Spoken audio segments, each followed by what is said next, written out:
बिस्मिल्लाहिर्रहमानिर्रहीम। अस्सलाम वालेकुम। उम्मीद है आप सब खैरियत से होंगे और स्टडीज़ जो है उनको भी साथ लेके जा रहे होंगे। तो आज जो हम टॉपिक डिस्कस करने जा रहे हैं कैड में वो है एनोटेशंस। तो बात करते हैं इस पे। आज जो कंटेंट होगा हमारा उसमें हम बात करेंगे इसकी इंट्रोडक्शन की और उसके बाद इसकी क्लासिफिकेशन की बात होगी। Introduction. Annotation objects include dimensions, notes, and other types of explanatory symbols or objects commonly used to add information to your drawing. तो आपके पास कोई भी स्केच है या मॉडल है जिसमें आप किसी भी किस्म की इंफॉर्मेशन जो है ऐड करना चाहते हैं, जो कि किसी भी स्केच या मॉडल के बारे में मालूमात फराहम करता हो, तो उन मालूमात में आपके पास डायमेंशंस हो सकती हैं। तो डेफिनेटली कोई भी ऑब्जेक्ट है, जब तक उसकी डायमेंशंस हमारे पास नहीं होगी तो हम जो है उसकी साइजिंग की बात नहीं कर सकते।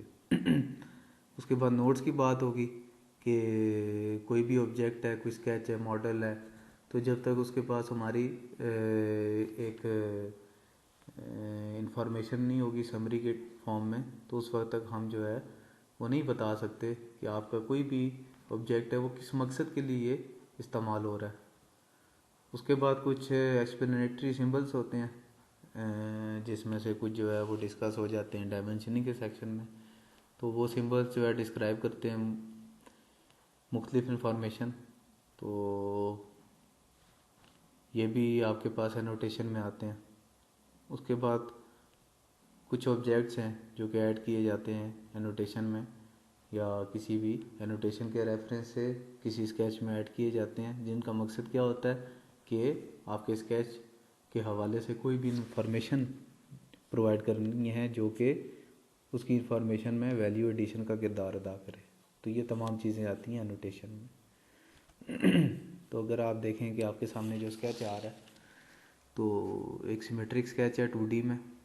तो इसमें मुख्तलिफ इंफॉर्मेशन जो प्रोवाइड की जा रही है डायमेंशनिंग में, तो मुख्तलिफ डायमेंशन लाइंस हैं इसमें जो कि आपको डायमेंशन की इंफॉर्मेशन प्रोवाइड कर रही हैं। इसमें आपके पास जो है एक्सटेंशन लाइंस हैं, इसी तरह डायमेंशन लाइंस हैं और इसी तरह यहाँ पर सर्टेन एंगल है जो आपको इंफॉर्मेशन प्रोवाइड कर रहा है इसकी डायमेंशन की।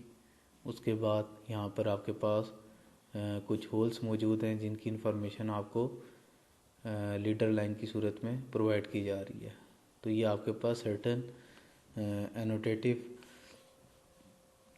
एंटिटीज़ हैं जो कि यूज़ की जाती हैं स्केचिंग की इंफॉर्मेशन प्रोवाइड करने के लिए, ताकि आपका जो स्केच है उसको प्रोडक्शन के काबिल बनाया जा सके। लास्ट टाइम डायमेंशनिंग में भी हमने यही बात की थी कि डायमेंशनिंग जो आप करते हैं उसका मकसद यही होता है कि आप अपने स्केच को प्रोडक्शन के काबिल बनाएं। तो एनोटेशन क्या कर रहा है, वो वैल्यू एडिशन का किरदार अदा कर रहा है मुख्तलिफ टाइप्स की इंफॉर्मेशन प्रोवाइड करते हुए।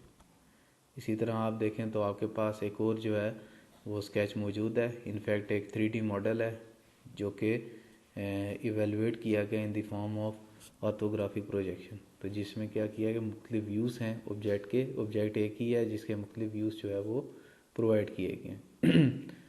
तो अब इसमें आप देखें कि सर्टेन नोट्स जो है प्रोवाइडेड हैं, जैसे कि फॉर एग्जांपल आपके पास यहाँ पर एक नोट मौजूद है 4 होल्स 5 10, डेफिनेटली 5 या तो डायमीटर होगा, इक्वली स्पेस्ड ऑन 60 PCD।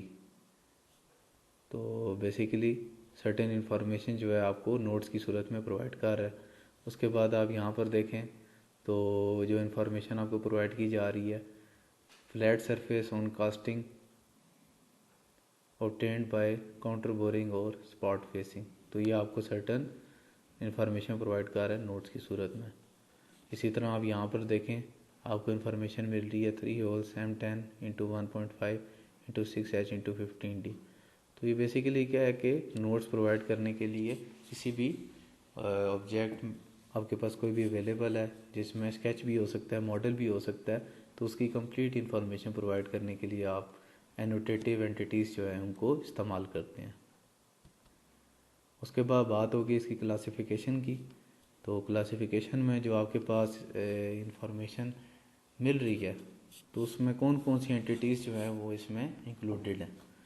तो सबसे पहले आते हैं नोट्स एंड लेबल्स, जिस मकसद के लिए हम यूज़ करते हैं ऑटोकैड में सिंगल लाइन टेक्स्ट और मल्टी लाइन टेक्स्ट। उसके बाद टेबुलर डेटा, आपके पास कोई टेबल है तो उसको ड्रा करने के लिए हम टेबल टूल को यूज़ करते हैं ऑटोकैड में। उसके बाद आते हैं डायमेंशंस एंड ज्योमेट्रिक टॉलरेंसेस, तो इसके लिए हम डायमेंशन और ज्योमेट्रिक टॉलरेंस टूल को यूज़ करते हैं। उसके बाद आते हैं हैचेस, ग्रेडियंट्स एंड फिल्स, तो इस मकसद के लिए हम हैच टूल को यूज़ करते हैं ऑटोकैड में। उसके बाद notes and symbols with leaders, तो लीडर लाइन बेसिकली यूज़ की जाती है किसी भी नोट्स के हवाले से डिस्कशन अगर होगी तो उसमें लीडर लाइन ज़रूर होगी। जैसे कि आप प्रीवियस ड्राइंग में देखें तो यहाँ पर आपके पास जो इन्फॉर्मेशन मिल रही है नोट्स की सूरत में, तो इसको लीड कर रही है लीडर लाइन, और लीडर लाइन पॉइंटेड है एरो हेड से किसकी जाने जिसके बारे में आपको इन्फॉर्मेशन प्रोवाइड की जा रही है। उसके बाद आते हैं टाइटल ब्लॉक्स एंड एट्रीब्यूट्स, तो इसके लिए ब्लॉक और एट्रीब्यूट डेफिनेशन इसकी बात होगी।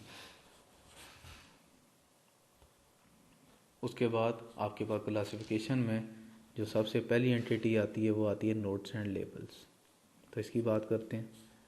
The text included in drawings provides a variety of information. It may be complex specification, title block information, label और part of drawing। तो आपके पास कोई भी टेक्स्ट है जो कि आपकी ड्राइंग में इंक्लूडेड है किसी स्केच में, तो आपको वो मुख्तलिफ हवाले से इंफॉर्मेशन प्रोवाइड कर रहा होता है स्केच के मुतालिक। तो इस हवाले से आपको जो इन्फॉर्मेशन मिल रही होती है तो वो कोई कम्प्लेक्स स्पेसिफिकेशन हो सकती है किसी पार्ट की, किसी मॉडल की, किसी स्केच की। उसके अलावा टाइटल ब्लॉक इन्फॉर्मेशन हो सकती है, आपके पास कोई स्टैंडर्ड टेम्पलेट है या कोई वेरिएबल टेम्पलेट है उसके हवाले से कोई इन्फॉर्मेशन है वो प्रोवाइड की जाएगी। लेबल होगा, कोई डायग्राम है आपकी, कोई स्केच है जो कि लेबल्ड होगा। इसी तरह कोई ड्राइंग का एक पार्ट है, तो अगर ड्राइंग में एक से ज़्यादा पार्ट्स मौजूद हैं तो किसी एक स्पेसिफिक पार्ट के बारे में आपने इंफॉर्मेशन प्रोवाइड करनी है तो वो नोट्स की सूरत में होगी। जैसा कि आप देखें तो यहाँ पर आपको सर्टेन नोट्स मिल रहे हैं जिनको लेबल किया गया लीडर लाइन से और पॉइंटेड है लीडर लाइन किसकी जानिब जिसके बारे में आप इंफॉर्मेशन प्रोवाइड कर रहे हैं। इसी तरह आप यहाँ पर देखें तो यहाँ पर लेबल्ड है आपका नोट किसके साथ एसोसिएटेड है जिसके बारे में आपको इंफॉर्मेशन प्रोवाइड की जा रही है।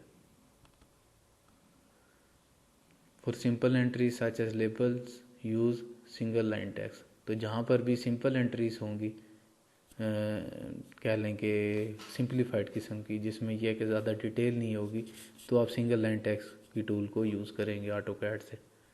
For longer entries with internal formatting use multi line text, जहाँ पर आपके पास ना सिर्फ टेक्स्ट की एंट्री है, कोई इन्फॉर्मेशन की एंट्री है, बल्कि आपने उसकी फॉर्मेटिंग भी करनी है। और जो आप यूज़ कर रहे हैं टूल नोट, तो मोर देन वन लाइन के ऊपर अगर जो है आपका टेक्स्ट जो है वो आ रहा है, वो स्पेस कवर कर रहा है, तो इस मकसद के लिए आप मल्टी लाइन टेक्स्ट टूल को यूज़ करेंगे। जैसा कि आप देखें प्रीवियस स्केच में तो ये आपके पास मल्टी लाइन स्केच है, नोट है सॉरी, तो एक से ज़्यादा लाइंस के ऊपर आ रहा है, ठीक है। इसी तरह यहाँ पर ये मल्टी लाइन में आएगा, ये भी मल्टी लाइन में आएगा, तो ये आपके पास मल्टी लाइन है। अगर यही टेक्स्ट आपके पास सिंगल लाइन में आ जाता है, ये इन्फॉर्मेशन एक लाइन में कंप्लीट हो जाती है, तो सिंगल लाइन टेक्स्ट जो है वो यूज़ कर सकते हैं। All enter text uses the current text style which applies the default font and format settings, तो आपके पास कोई भी टेक्स्ट होगा वो क्या करेगा, जो करंट टेक्स्ट स्टाइल है यानी कि जो टेम्पलेट में जो ड्राइंग टेम्पलेट है आपकी जो ऑटोकैड में आप सेकंड स्टेप में सेलेक्ट करते हैं तो उसमें बाय डिफ़ॉल्ट जो भी टेक्स्ट स्टाइल सेलेक्टेड है वही जो है फॉलो होगा।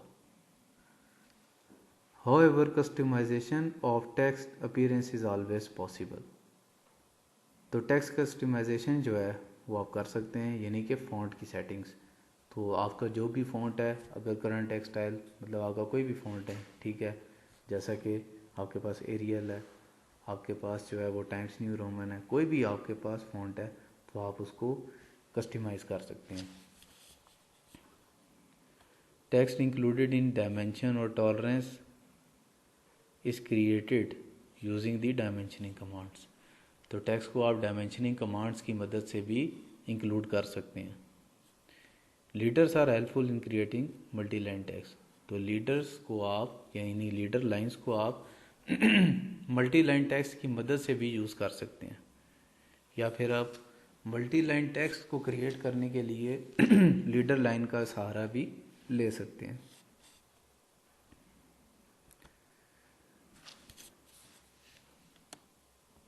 इसके बाद आपके पास नेक्स्ट जो एंटिटी आती है क्लासिफिकेशन में वो है टेबुलर डाटा। तो इसकी बात करते हैं। A table in AutoCAD is a compound object that contains data in rows and column. तो आपके पास यहाँ पर क्या होगा कि जो डाटा होगा कोई भी आपने जो कि जामे होगा, यानी कि एक से ज़ायद इंफॉर्मेशन उसमें एसोसिएटेड होंगी किसी भी स्केच या मॉडल के हवाले से रोज एंड कॉलम्स की फॉर्म में। तो उस मकसद के लिए क्या होगा कि टेबल यूज़ किया जाएगा। A table can be created from an empty table, data derived from the drawing और data link to Microsoft Excel. तो आपके पास कोई भी टेबल है जो क्रिएट किया जा सकता है किसी एम्प्टी टेबल से, जो पहले से कोई अगर खाली टेबल मौजूद है। Data derive from the drawing, कि आपके पास कोई डाटा है ड्राइंग के वाले से। जैसा कि आपके पास देखें तो प्रीवियस स्केचेस में यहाँ पर आप देखें तो मुख्तलिफ इन्फॉर्मेशन जो प्रोवाइड की जा रही हैं, आप अगर इसको टेबुलर फॉर्म में ले आते हैं तो आप वो कर सकते हैं। और data link to Microsoft Excel, तो अगर आप जो है वो मैथमेटिक्स की वैल्यूएशन कर रहे हैं MS एक्सेल के ज़रिए और MS एक्सेल से फिर आप डाटा को इंपोर्ट करते हैं अपने स्केच या मॉडल की AutoCAD में, तो उसको भी आप जो है वो लिंक कर सकते हैं AutoCAD के साथ। The table command can be launch from the ribbon under the annotation panel as shown in figure और by typing table at the command prompt. तो आपके पास कोई भी टेबल है, टेबल को अगर आप जो है वो क्रिएट करना चाहते हैं तो उसको टेबल कमांड की मदद से आप जो है वो क्रिएट कर सकते हैं। वो टेबल जो है आपके पास एनोटेशन पैनल में मौजूद होगा एज शोन इन फिगर। तो फिगर जो है आपके पास जो होगी इसमें अवेलेबल। तो ये आपके पास जो है वो कह लें कि डायग्राम है। इसमें ये है कि आपके पास यहाँ पर एनोटेट का सेक्शन है, ठीक है। तो एनोटेट में आप जाकर क्या करेंगे कि जो भी आपका इसमें कोरेस्पॉन्डिंग टूल मौजूद है आप उसको ओपन करेंगे और उसको यूज़ करके आप क्या कर सकते हैं कि जो अपनी जो स्केचिंग है उसके हवाले से आप टेबल क्रिएट कर सकते हैं।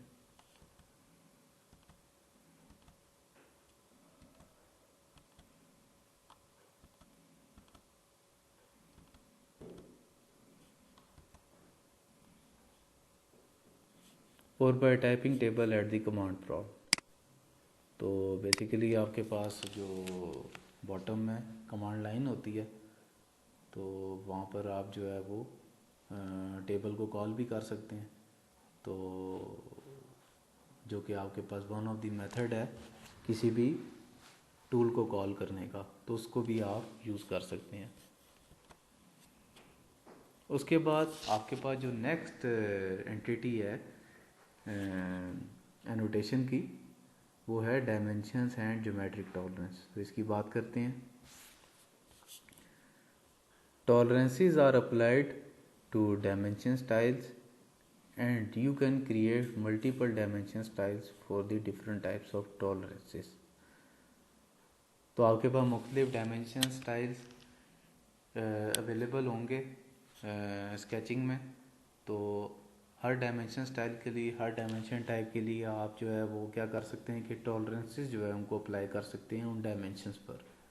तो इस मकसद के लिए आप क्या करेंगे कि आपके पास पहले डायमेंशंस मौजूद होनी चाहिए, फिर उन डायमेंशंस के ऊपर आप जो है वो टॉलरेंसेस अप्लाई कर सकते हैं। Type D on the command line and press enter. तो कमांड लाइन के ज़रिए अगर आप डायमेंशन टूल को कॉल करना चाहते हैं तो डी टाइप करेंगे और एंटर करेंगे। Click on the new button, then select a name for your dimension style and click on the continue button. तो आप जो है क्या करेंगे कि आपके पास जो ऑप्शंस अवेलेबल होंगी उसमें से न्यू पर क्लिक करेंगे और फिर आप डायमेंशन स्टाइल का नेम जो है उसको सेलेक्ट करेंगे और फिर आप कंटिन्यू पर क्लिक कर देंगे।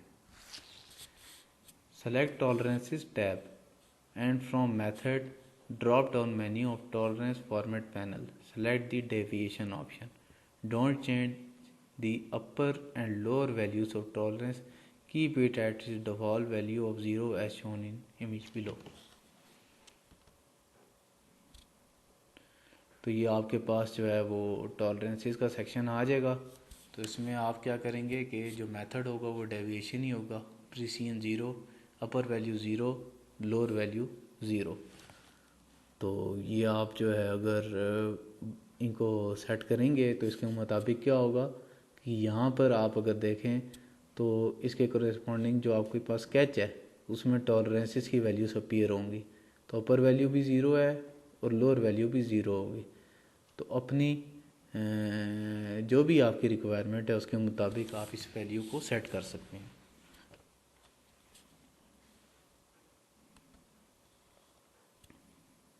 उसके बाद जो नेक्स्ट एंटिटी है आपके पास स्केचिंग में वो है hatch. Filling bonded areas with solids, patterns or gradients refers to hatching tool creates attractive illustration। तो आपके पास कोई भी स्केच है, कोई मॉडल है, तो उसमें अगर कोई बॉन्डेड एरिया के आपके पास कोई भी एरिया कवर्ड है किसी लाइन के साथ, किसी ऑब्जेक्ट लाइन के साथ, तो हम उसे कहते हैं कि ये बॉन्डेड एरिया। तो अगर हम उसकी फिलिंग कर देते हैं किसी सॉलिड से, किसी पैटर्न से, किसी ग्रेडियंट से, तो उसके लिए हम हैचिंग टूल को यूज़ करते हैं ताकि आपकी इलस्ट्रेशन जो है वो अट्रैक्टिव हो जाए, यानी कि आपका स्केच और मॉडल जो है वो लुक में अट्रैक्टिव हो। It is use to indicate transitions between materials and to improve the readability of drawings in general. तो आपके पास क्या है कि जो मटेरियल्स हैं, बाज़ का स्केच या मॉडल होते हैं जिसमें एक से ज़्यादा मटेरियल जो है वो इस्तेमाल किए जाते हैं, तो उसमें आप किसी स्पेसिफिक मटेरियल को किसी स्पेसिफिक हैच से एसोसिएट कर सकते हैं। And to improve the readability of drawings in general, तो अगर जो है उसमें आपके पास नोट्स एंड स्पेसिफिकेशंस प्रोवाइडेड हैं, तो अगर उसके बैकग्राउंड में आप कोई हैच ऐसा क्रिएट कर देते हैं, यानी उसके बॉन्डेड एरिया की फिलिंग ऐसे कर देते हैं जिससे उसकी रीडेबिलिटी इंप्रूव हो जाए, तो आप हैच को यूज़ कर लें। फॉलोइंग सीक्वेंस इज़ फॉलोड, तो जो सीक्वेंस फॉलो किया जाएगा हैच में, स्पेसिफाई हैच एरियाज, जिन एरियाज़ को आपने हैच करना है जो कि बॉन्डेड एरियाज़ होंगे। एसोसिएट हैचेस विद बाउंड्रीज, तो आप उन हैचेस की बाउंड्रीज़ को एसोसिएट करेंगे, यानी कि बाउंड्रीज़ को डिफ़ाइन करेंगे कि किन बाउंड्रीज़ के अंदर का जो एरिया है उसको आपने हैच करना है। Hatch with patterns, hatch with gradients. Pattern से मुराद है कि आपके पास सर्टन कह लें कि पैटर्न्स होते हैं जिसमें क्या होता है कि रिपीटिटिव स्केचेस जो है उसमें अपीयर हो रहे होते हैं, जिससे ये होता है कि सर्टन फॉर्मेट जो है उसमें आप उसकी फिलिंग कर देते हैं जो आपके पास बॉन्डेड एरिया होता है। जैसे आपके पास मुख्तलिफ डिज़ाइन में शीट्स अवेलेबल होती हैं मार्केट में, तो वो एक पैटर्न में डिज़ाइन की जाती हैं। इसी तरह आप हैचिंग जो है वो पैटर्न के ज़रिए कर सकते हैं। हैच विद ग्रेडियंट, इसमें क्या होगा आपके पास के कलर डिस्ट्रीब्यूशन होती है आपके पास ऑब्जेक्ट में, कि जो आपका कलर है वो चेंज हो रहा होता है विद रिस्पेक्ट टू डिस्टेंस। कि अगर आपने लेट से मैं कहता हूँ कि यही अगर आपके पास जो प्रेजेंटेशन है, इस प्रेजेंटेशन में अगर ये आपके पास एक सर्टेन स्क्वायर मौजूद है, तो ग्रेडियंट में ये होगा कि आप अगर इस पॉइंट से इस पॉइंट तक ट्रैवल कर रहे हैं, तो अगर यहाँ से रेड कलर स्टार्ट हो रहा है तो ये दूसरे पॉइंट तक पहुँचते पहुँचते हो सकता है यहाँ तक पिंक हो जाए। तो ये ग्रेडियंट होगा कि कलर डिस्ट्रीब्यूशन आपकी कैसी है।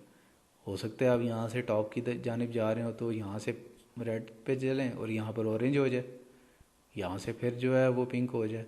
तो ये कलर डिस्ट्रीब्यूशन है विद रिस्पेक्ट टू मटेरियल भी हो सकती है और with respect to number of parts भी हो सकती है। तो ये आपके पास हैच एंड ग्रेडियंट का डायलॉग बॉक्स है जिसमें हैच और ग्रेडियंट दोनों की ऑप्शंस अवेलेबल हैं। हैच की बात करेंगे, ग्रेडियंट की जब आप इंशाल्लाह लैब में आएंगे फिर हम बात करेंगे। तो टाइप एंड पैटर्न, तो टाइप रीडिफाइंड होगी। उसके बाद पैटर्न सर्टन जो है आपके पास टेम्पलेट्स इसकी अवेलेबल होंगी जिसमें आप सेलेक्ट कर सकते हैं। कलर आप अगर कोई चूज़ करना चाहते हैं, स्वैच पैटर्न क्या है आपका। उसके बाद एंगल एंड स्केल, कि आपके पास ये जो पैटर्न्स हैं ये किस एंगल पे हों और स्केल क्या होगा। तो उसके बाद आप यहाँ पर देखें आइलैंड्स, तो ये आपके पास सर्टेन जो है वो ऑप्शंस हैं आइलैंड डिटेक्शन की, कि आपने अगर इसमें किसी स्पेसिफिक एरिया को चूज़ करना है तो अगर यहाँ पर एरियाज मोर देन वन है तो आपने किस एरिया को चूज़ करना है तो उसको आप डिफाइन कर सकते हैं। उसके बाद बाउंड्रीज़ की है कि अगर आप बाउंड्रीज़ को डिफाइन करना चाहते हैं तो आप जो है वो पॉइंट्स को सेलेक्ट कर। तो इसी पैटर्न के ऊपर आपके पास क्या होगा कि ग्रेडियंट जो है उसको भी यूज़ करेंगे।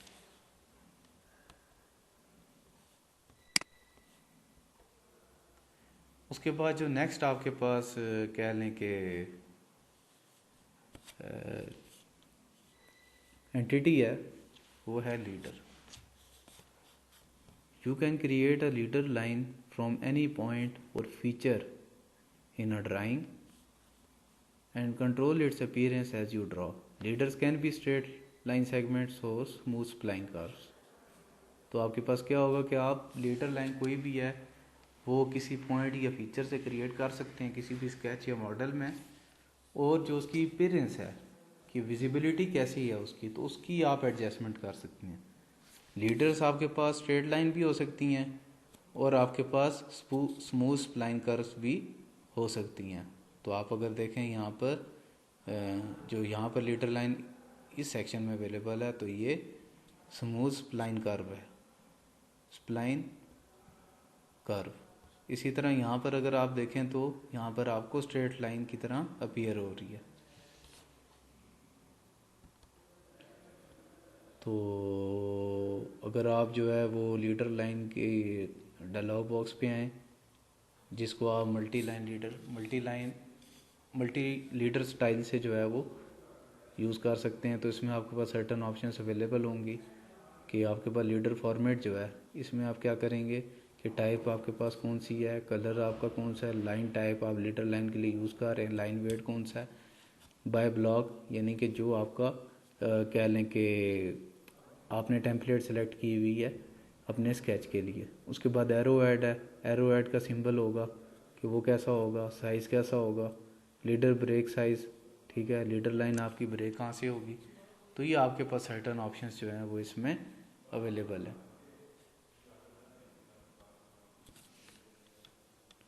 उसके बाद जो नेक्स्ट आपके पास ऑप्शन इसमें इनफैक्ट जो एंटिटी है वो है title block. A title block is a template for a sheet and generally includes a border for the page and information about the design form such as its name, address and logo. Title block आपके पास क्या है कि एक certain format होता है in the form of template, जिसमें ये होता है कि आपके पास पेज का बॉर्डर होगा, उसके अलावा बॉटम में क्या होगा, सर्टन इन्फॉर्मेशन जो है प्रोवाइड की जाएगी आपके स्केचिंग के वाले से। तो उसमें यह है कि डिज़ाइन फॉर्म मतलब जिस फॉर्म ने जो है वो स्केच या मॉडल बनाया है उसके वाले से इंफॉर्मेशन हो सकती है, जैसा कि उस फर्म का नेम हो सकता है, उस फर्म का एड्रेस हो सकता है, उस फर्म का लोगो हो सकता है, उसके अलावा उसमें स्केचिंग की डेट हो सकती है, उसके अलावा स्केच जो है किस मॉडल के बारे में आप उसको भी ऐड कर सकते हैं। तो जो भी आप इंफॉर्मेशन प्रोवाइड करना चाहते हैं वो आप इसमें यूज़ कर सकते हैं। जैसा कि आप देखें तो आपके सामने ये एक टेम्पलेट अवेलेबल है टाइटल ब्लॉक की। तो इसमें क्या है कि पेज का बॉर्डर है, उसके अलावा यहाँ पर आपके पास ब्लॉक जो आपके पास अवेलेबल है इसमें सर्टन डाटा जो है वो अवेलेबल है, जैसा कि नेम है, डेट है, टाइटल क्या है आपके स्केच का, उसके बाद साइज़ क्या है आपके शीट का, स्केल क्या है। तो ये मुख्तलिफ इंफॉर्मेशन जो प्रोवाइडेड हैं ये क्या है, ये टाइटल ब्लॉक है। Attributes. Attributes are specialized text in block definitions used as a generic placeholder for commonly used text. For instance, on a title block, you typically have a project name and project number. You can create a title block using attributes so that you are always prompted for project name and project number. Attributes कह लें कि आपके पास एक ऐसी option है कि जो अभी आपके पास टाइटल ब्लॉक है उसमें अगर आप जो भी इंफॉर्मेशन प्रोवाइड कर रहे हैं अगर वो रिपीटेटिव है, जैसा कि आपके पास ये टाइटल ब्लॉक है, आप इसमें डिफ़ाइन कर देते हैं कि जो भी आप टाइटल ब्लॉक यूज़ करेंगे अपनी ऑर्गेनाइजेशन में, अपने कॉलेज में, अपने इंस्टीट्यूट में, तो उसमें जो है आप डिफ़ाइन कर देते हैं जी कि इसमें जो इन्फॉर्मेशन होनी चाहिए वो आपके पास कह लें कि नेम होना चाहिए स्केच या मॉडल का, उसके बाद डेट होनी चाहिए, उसके बाद कह लें कि इसमें स्केल होना चाहिए कि स्केल कौन सा यूज़ किया। अगर आप ये 3 पैरामीटर डिफ़ाइन करना चाहते हैं तो ये जो डिफ़ाइंड पैरामीटर होंगे ये कहलाएंगे एट्रीब्यूट्स। बेसिकली आपके पास क्या है कि इसमें जितनी भी एंटिटीज़ आपको नज़र आ रही हैं टाइटल ब्लॉक में, ये तमाम एट्रीब्यूट्स हैं टाइटल ब्लॉक के। तो इनको अगर आप डिफ़ाइन कर देंगे, लेट से मैं कहता हूँ कि आप किसी 3 पैरामीटर्स को जो अभी हमने बताए हैं अगर आप उनको डिफ़ाइन कर देते हैं तो ये आपके पास एट्रीब्यूट्स कहलाएंगे जो कि रिपीटेटिव होंगे।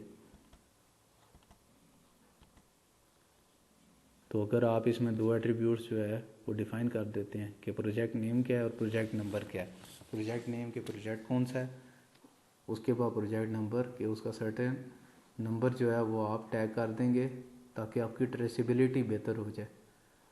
तो ये आपके पास एट्रीब्यूट्स होंगे। तो होप्स हो कि आपको चीज़ें इसमें क्लियर होंगी। ये तमाम चीज़ें जो हमने डिस्कस की हैं ये तमाम जो है वो एंटिटीज़ थी आपके पास एनोटेशंस की। तो इन तमाम को हमने डिस्कस किया और स्टेप बाय स्टेप हमने देखा कि इनकी जो स्कीम है वो क्या है। तो सो के आपने जो है अंडरस्टैंड किया होगा। तो यहाँ पर हम जो है वो इसको स्टॉप करते हैं। So thank you so much. अल्लाह हाफिज़।